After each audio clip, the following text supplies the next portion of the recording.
Innal hamdalillah nahmaduhu wa nasta'inuhu wa nastaghfiruh wa na'udzu billahi min shururi anfusina wa min sayyiati a'malina.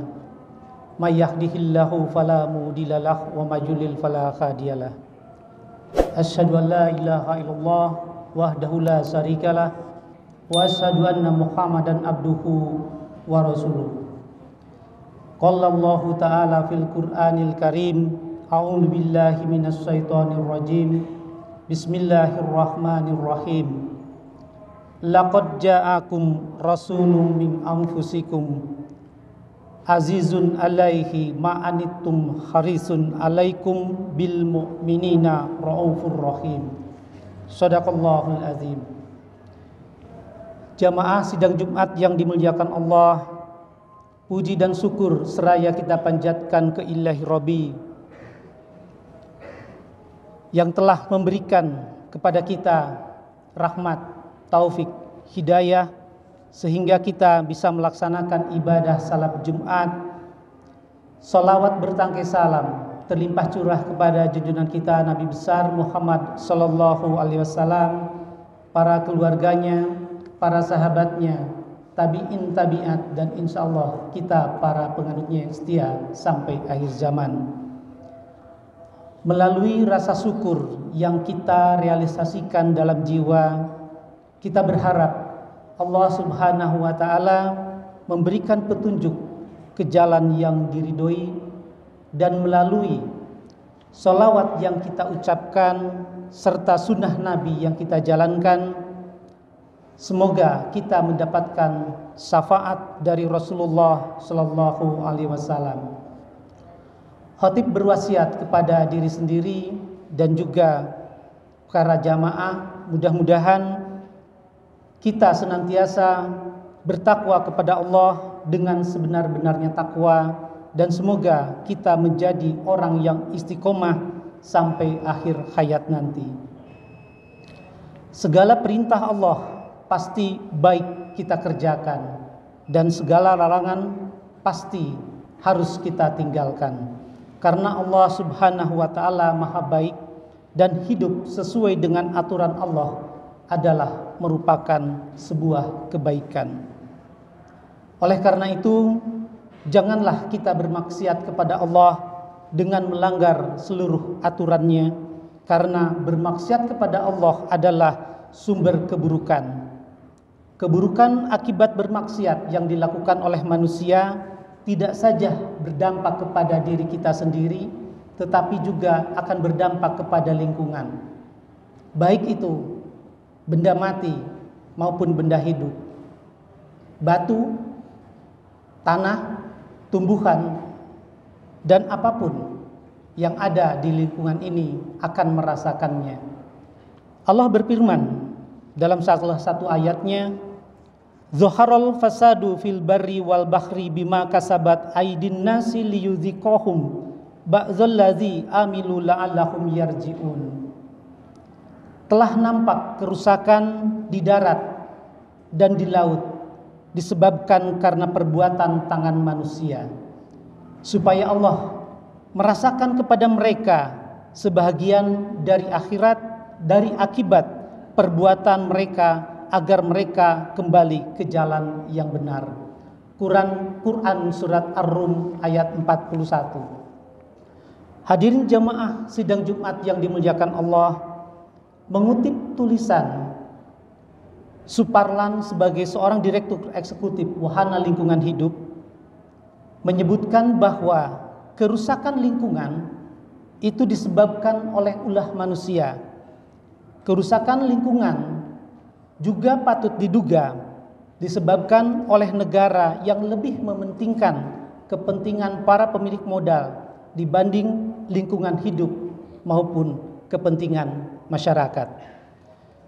Kerusakan lingkungan seringkali dilakukan oleh korporasi besar, illegal logging oleh pengusaha kayu, alih fungsi hutan oleh pengusaha yang juga mendapat dukungan dari pemerintah. Berbicara tentang pemerintah, saat ini negara kita sedang mempersiapkan pesta demokrasi, Bahkan beberapa minggu sebelum pelaksanaan pesta demokrasi diselenggarakan debat calon pemimpin. Sehingga di media sosial setelah debat itu menjadi heboh. Pro dan kontra bermunculan. Pernyataan-pernyataan yang dilontarkan para calon pemimpin tersebut itu menjadi topik yang baik untuk dipublikasikan dan menjadi ajang mereka untuk juga mempromosikan dirinya. Di era digital, perang pernyataan ataupun perang dukungan turut membawa suasana semakin marak, bahkan memanas dengan berbagai tanggapan tentang kepemimpinan, sehingga mengemuka juga berkenaan dengan keluhan dan harapan seperti apa sosok pemimpin masa depan. Di antara keluhan yang muncul dari kepemimpinan manusia ialah kecenderungannya untuk layak mengumbar janji, untuk banyak memberikan janji-janji yang nantinya akan dirasakan oleh masyarakat, menuntut kepatuhan, menuntut berbagai hal-hal yang tentunya itu hanyalah sebuah slogan belaka untuk terpilih, alih-alih memberikan bukti dan kerelaan untuk melayani masyarakat. Dalam fikih siasah Islam, dasar kebijakan dan tindakan pemimpin adalah kemaslahatan umat. Dikatakan tasarruf al-iman ala ar-ra'iyah manutun bi al-maslahah. Tindakan pemimpin atas rakyat terikat oleh kemaslahatan umum, bukan atas kemaslahatan atau kebaikan sendiri dan kelompoknya. Sehingga pemimpin wajib bertindak tegas demi kebaikan lembaga pada lingkup kecil maupun bangsa dan negara, bukan kebaikan untuk dirinya sendiri maupun kelompok semata. Kaidah pemimpin wajib bertindak tegas ini dapat ditiru atau diturunkan dari moral kepemimpinan Nabi Muhammad SAW seperti yang diterangkan di dalam Al-Quran,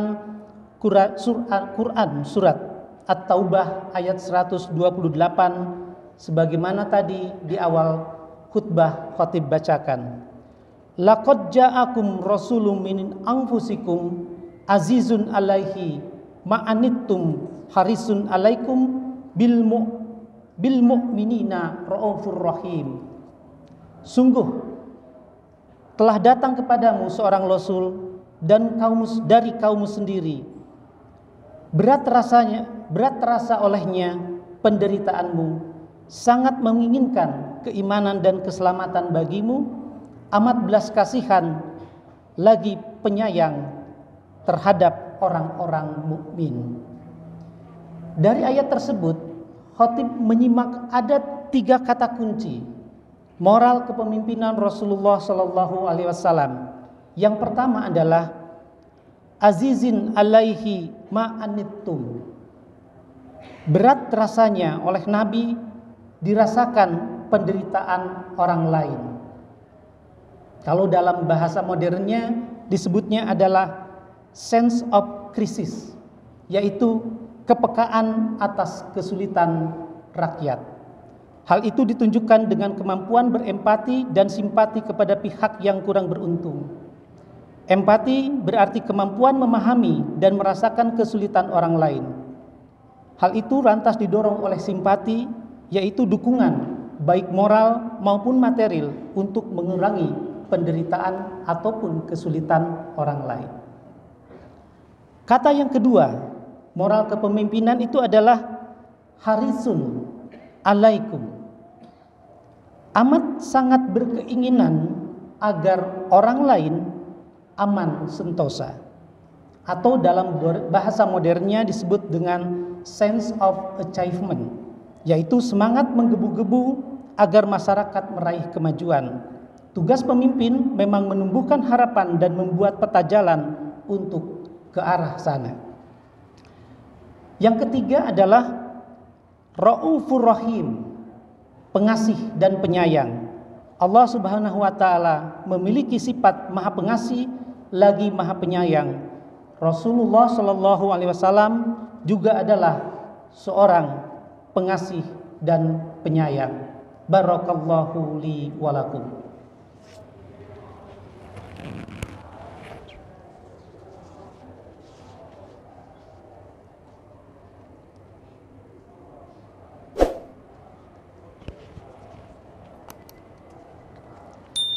Alhamdulillahillazi birahmatika ya tarhamu ibaduhul mu'minun wa bi taufiqi yartazi'ud dhalimun.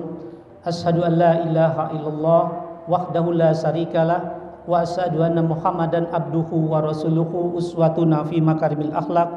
Fa shalawatullahu wa salamuhu alaihi wa ashabihil athhari wal akhyari. Hadirin jamaah Jumat yang dirahmati Allah, kaum mukminin tentunya wajib meneruskan kasih sayang Allah dan Rasul-Nya dengan mencintai dan mengasihi sesama manusia. Kasih sayang adalah pangkal kebaikan. Tanpa kasih sayang, sulit rasanya seseorang bisa berbuat baik. Sabda Nabi, orang yang tidak memiliki kasih sayang tidak bisa diharapkan kebaikan darinya.